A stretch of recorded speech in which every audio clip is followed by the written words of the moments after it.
Hey, everyone! Welcome back to the Salt of the Street Studio. It's been a while. I know we had some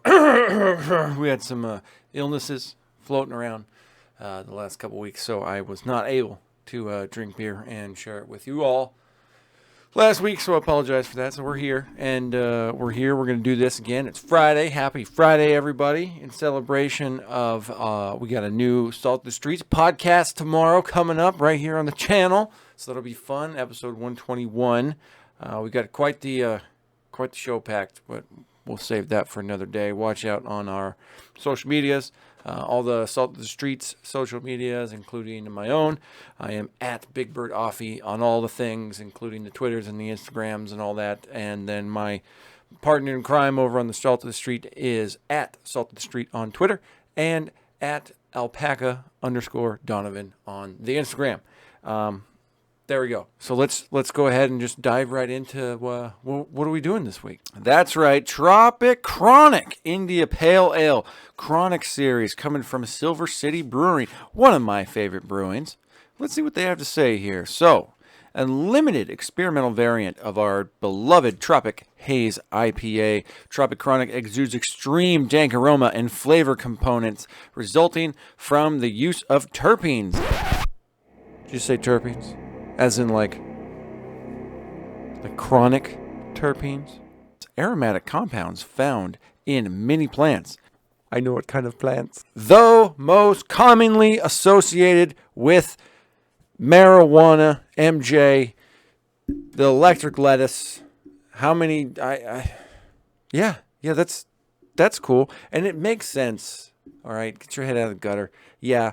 We like weed in the PNW, but no, I mean, when you really think about what is going on in beer, I think we talked about it in episode 1. If not, we probably talked about it in one of the holiday beer times. But hops and weed, very, very closely related. And the smell of some hops is, I've been fooled before.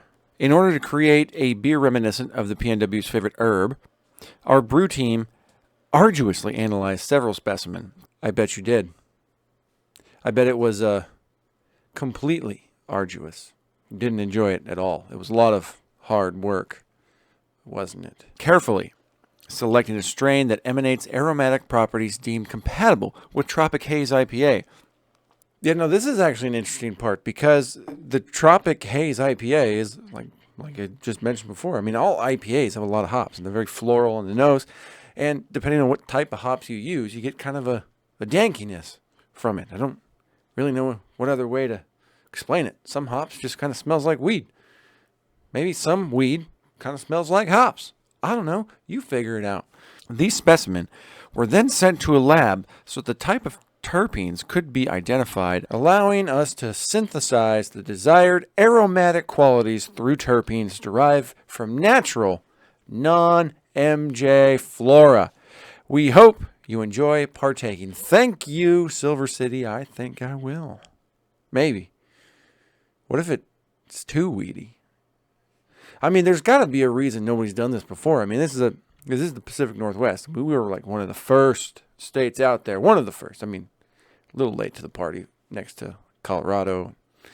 But we were one of the first to legalize some form of cannabis. I'm kind of surprised that nobody's tried to throw it in a beer yet. And if they have, maybe it didn't work out that well. All right, so let's go ahead and take a look at the profile here. If you remember from the website, the top of hops we got going on here. Now, this is the interesting part for me because I'm wondering if they got some non-MJ derived terpenes, where do they get the terpenes? How did you get the terpenes? What kind of, did you get them from the hops? Did you guys go out and try to find a specific blend of hops maybe that got you to that specific danky aroma that you were looking for? Maybe through the Citra, the Strata, the Mosaic, and the Idaho 7 hops that are in here. So a nice 4-hop combo going on in this one. And I would not be surprised if every one of them together kind of brought us the ultimate dank terpene smell that is supposedly waiting for us on the other side here.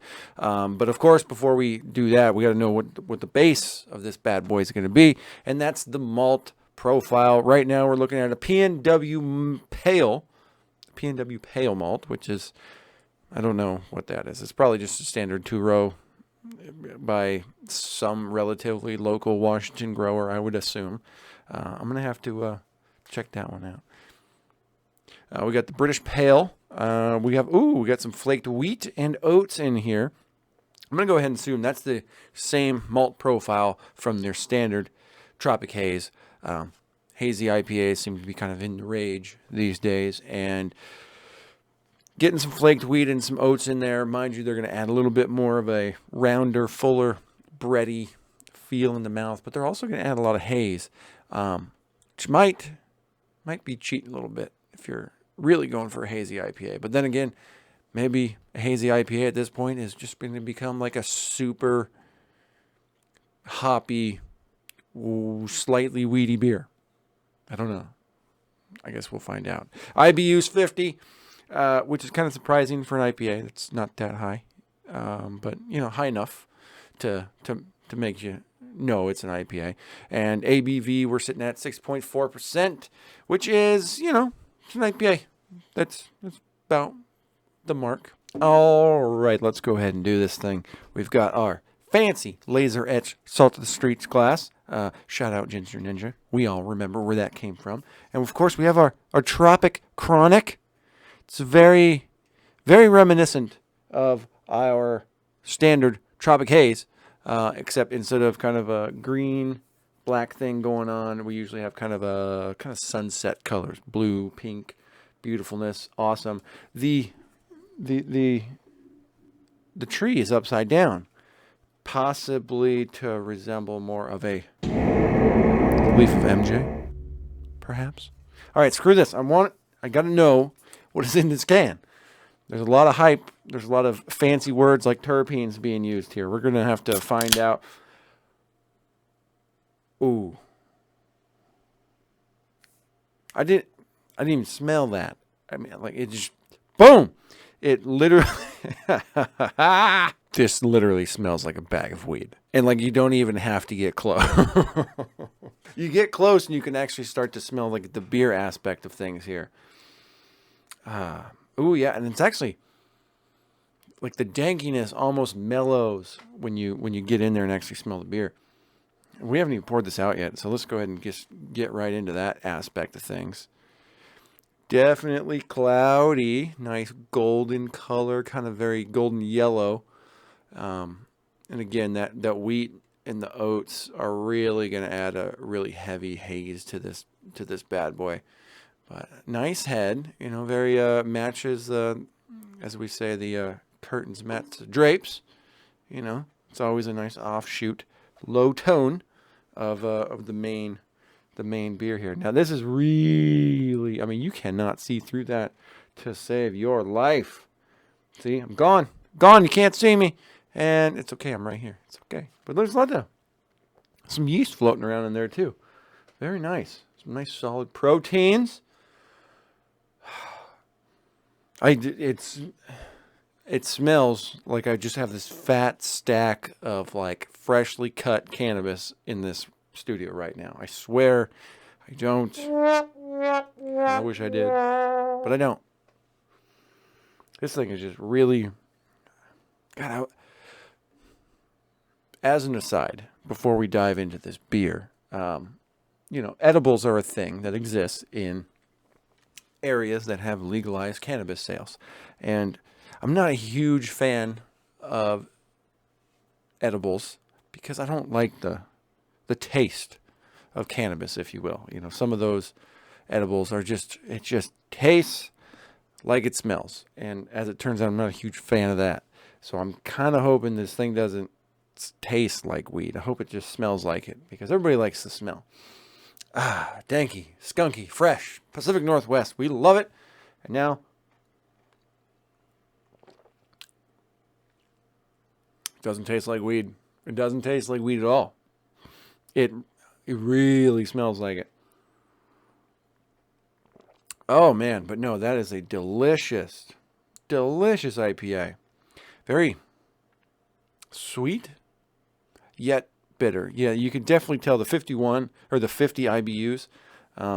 It's not really packing that massive punch, especially on the high end. You get that aftertaste. It hits you in the back of the throat, back of the tongue. If you're not used to it, it's kind of unpleasant if you're not expecting it. This doesn't have that. Oh, no. Real smooth. Very kind of a tropical feel, just bright, uplifting floral tastes, I guess. Not even floral on the nose. Obviously, it's floral, but what kind of flower? Yeah, no, this is fantastic. 6.4, kind of wish it wasn't 6.4. 5 would be okay, just so you can drink a few more of them. But as it is, it's sitting pretty heavy already. We're only that far into this thing, but it's a beer. This beer does a lot of heavy lifting. It's packs a mouthful. But yeah, no, huge fan. Silver City has, I don't think they've ever done me wrong. They've been the OG microbrew in my town for as long as I can remember. One of the onlys. Back when Red Hook was a deal, I would want to know a little bit more about this brewery. And luckily, it's really local. So maybe one day here soon we can actually take a trip out there. It would be really fun, especially to go sit outside in the sun, away from the rain and the cold and the snow and the ice. So we'll save that for another day. And there it is. Actually, did a quick little check there for us. Silver City Brewery actually started in 1996 by co-owners Steve and Scott Holmes. So shout out them. Since 1996, these guys have been making fantastic beer. It doesn't sound like it's in the same ownership anymore, but it is still locally owned and operated. So shout out Silver City once again. You guys just don't make a bad beer. Seasonal's great. I can't wait till next October because their Oktoberfest is fantastic. Fantastic. I kind of wish I started this year because they had tons of Oktoberfest, and Oktoberfest is my jam. But today, my jam, Tropic Chronic. So we're going to go ahead and polish off the rest of this. But before I take off and polish this thing off, huge shout out to you guys for watching, liking, subscribing to the channel, checking out the rest of the content. We got Salty Shorts dropping, which are podcast clips, Monday through Thursday. We've got the beer show on Fridays, except when I'm dying of not COVID. And obviously our flagship podcast pre-show, and lately we might do another one this week. If we do it twice, does it start a precedent? We had an After Dark segment. It's an extra segment of the podcast just for patrons only, which I should probably put myself on the spot and offer up some extra Patreon content for the beer show if you're going to be following us for the beer show content. I don't know what it is yet. If you guys are interested, just hit us up on the socials and let us know what you'd like to see there, what you'd like to see here. Obviously, the show is going to keep growing. Keep doing what we do here at the Salt of the Streets Network. Plenty more coming up. But until then, let's go ahead and just make sure that we remember tomorrow, podcast, Saturday, around noon. Kicking it live on the YouTube right here on the channel. We'll be live streaming the pre-show. We'll be live streaming the pre-show. We'll be live streaming the main show, and we will probably be recording another Patreon exclusive After Dark session. And there it is. So let's get back to this beer. Until I see you next time. Cheers. Welcome to the Salt of the Streets, coming at you every week with this food for thought. Hope you ready to eat everything.